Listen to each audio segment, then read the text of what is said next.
و به مردم عزیز Iran இஸ்லாமிய குடியரசு சார்பில் இலங்கையின் அன்பான மக்களுக்கு ஒன்றை கூற விரும்புகிறேன்.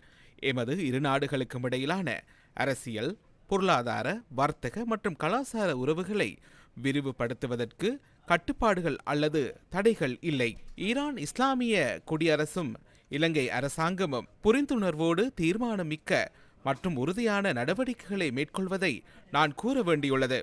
அரசியல், பொருளாதார, வர்த்தக மற்றும் கலாச்சார துறைகளில் இருதரப்பு உறவுகளை மேம்படுத்துவதன் ஊடாக இரு நாடுகளுக்கும் நன்மை பயக்கும் தேவைகள் நிலவுவதாக நாம் நம்புகிறோம்.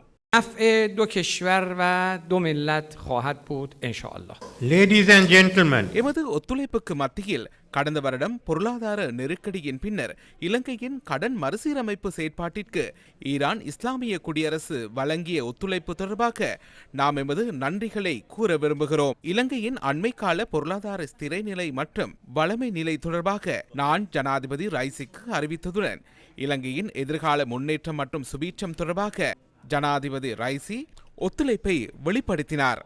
future progress and prosperity.